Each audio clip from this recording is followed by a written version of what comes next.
When you are not getting what you want, on some level, you are not allowing yourself to accept. If we are stingy with life, then life will be stingy with us. If we steal from life, life will steal from us. Being honest with ourselves. Honesty is a word we use a lot, not always understanding the true significance of what it means to be honest. It has nothing to do with morality or being a goody-goody. Being honest really has little to do with getting caught or going to jail. It is an act of love for ourselves. The main value of honesty is that whatever we give out in life, we will get back. The law of cause and effect is always operating on all levels. If we belittle or judge others, then we too are judged. If we are always angry, then we encounter anger wherever we go. The love we have for ourselves keeps us in tune with the love life has for us. For instance, imagine that your apartment has just been burglarized. Do you immediately think that you're a victim? My apartment was just ripped off. Who did this to me? It is a devastating feeling when something like that happens. However, do you stop to think of how and why you attracted the experience? Again, taking responsibility for creating our own experiences is not an idea that many of us want to accept all the time, perhaps just some of the time. It is so much easier to blame something outside of ourselves. Yet our spiritual growth cannot occur until we recognize that there is little of value outside of us. Everything comes from within. When I hear that someone has just been robbed or experienced some kind of loss, the first question I ask is, whom did you steal from lately? If a curious look comes over their face, I know I have touched a tender spot. If we think back to a time when we took something and then think of what we lost shortly thereafter, the connection between the two experiences can be an eye-opener. When we take something that isn't ours, we almost always lose something of greater value. We might take money or some object, and then we might lose a relationship. If we steal a relationship, we might lose a job. If we lift stamps and pens from the office, we might miss a train or a dinner date. The losses almost always hurt us in some important area of our lives. It's unfortunate that many people steal from large companies, department stores, restaurants, or hotels, and so on, rationalizing that these businesses can afford it. This type of rationalization does not work. The law of cause and effect continues to operate for each one of us. If we take, we lose. If we give, we get. It cannot be otherwise. If there are many losses in your life, or many things are going wrong, you might examine the ways in which you are taking. Some people who would not dream of stealing things will self-righteously rob another person of time or self-esteem. Each time we make another person feel guilty, we are stealing self-worth from them. To be truly honest on all levels takes a great deal of self-examination and self-awareness. When we take something that does not belong to us, we are, in effect, instructing the universe that we don't feel worthy of earning. We aren't good enough, we want to be stolen from, or we believe there is not enough to go around. We believe that we must be sneaky and grab to get our good. These beliefs become effective walls around us that prevent us from experiencing abundance and joy in our lives. These negative beliefs are not the truth of our being. We are magnificent and deserve the very best. This planet is abundantly plentiful. Our good always comes to us by the right of consciousness. The work we do in consciousness is always one of refining what we say and think and do.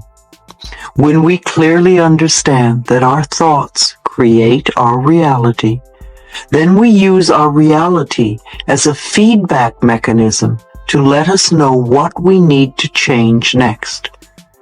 Being absolutely honest, down to the last paperclip, is a choice we make out of love for ourselves. Honesty helps to make our lives run more smoothly and more easily. If you go to a store and they don't charge you for something you've bought and you know it, then it's your spiritual obligation to tell them so. If you are aware, you call it to their attention. If you don't know it, or only realize it when you get home or 2 days later, then that's something different. If dishonesty brings disharmony into our lives, imagine what love and honesty can create. The good in our lives, the wonderful surprises we have, these too we have created. As we look within ourselves with honesty and unconditional love, we will discover so much about our power. What we can learn to create with our own consciousness has far greater value than any amount of money we could possibly steal. Your home is your sanctuary. Everything is a reflection of what you believe you deserve. Look at your home. Is it a place that you really love to live in? Is it comfortable and joyous, or cramped, dirty, and always messy? The same with your car. Do you like it? How does it reflect the love you have for yourself? Are your clothes a bother and a nuisance and something you have to deal with? Your clothes are also a reflection of how you feel about yourself. Again, the thoughts we have about ourselves can always be changed. If you want to find a new home, begin by opening yourself up to finding the right place and affirm that it is waiting for you. When I was looking for a new home in Los Angeles, I couldn't believe that I would only find appalling places. I kept thinking that this is Los Angeles and it's filled with wonderful apartments, so where are they? It took me 6 months to find the one I wanted, and it was magnificent. During the time I was looking, the building was being constructed, and when it was finished, I found it waiting for me. If you look for something, but you're not finding it, there is probably a good reason.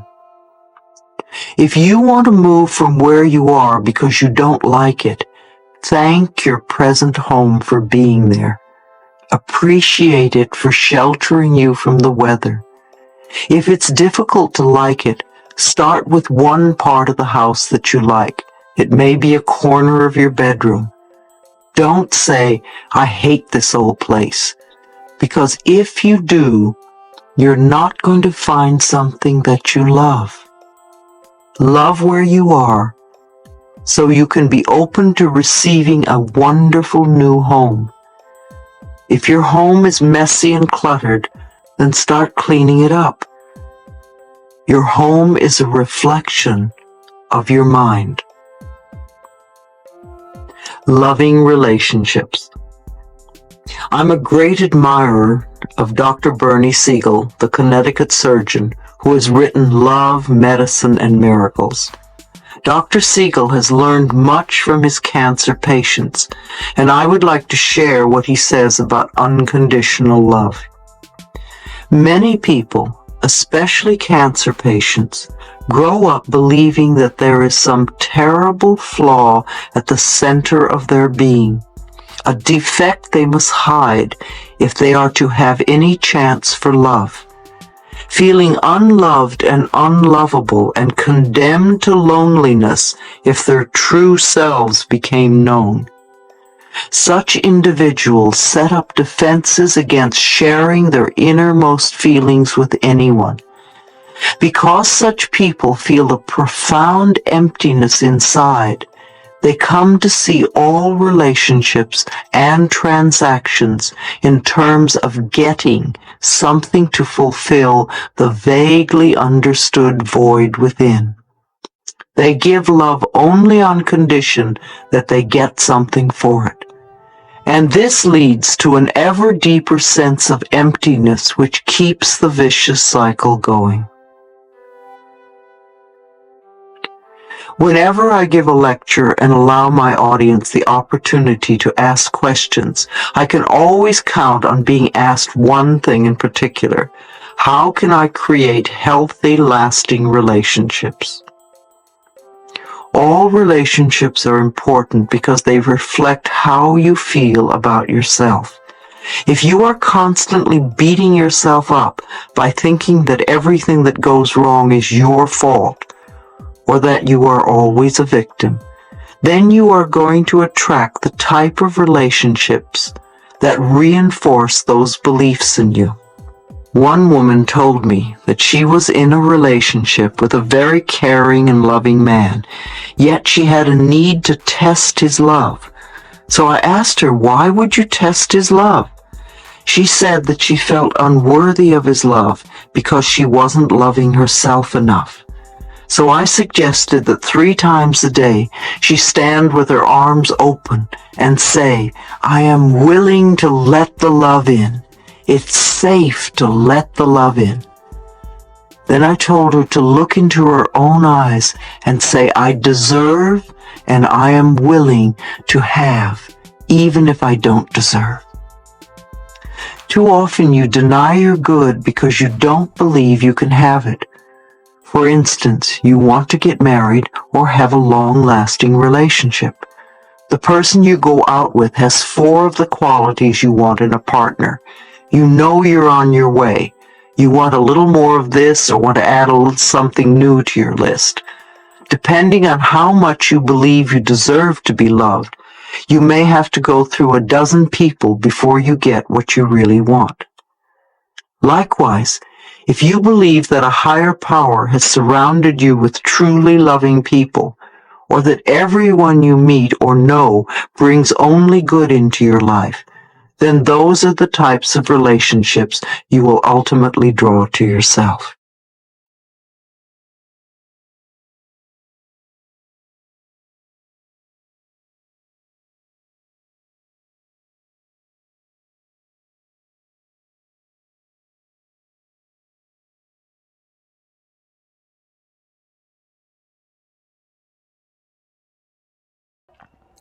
Hey everyone, welcome back to Mindfulness Practices.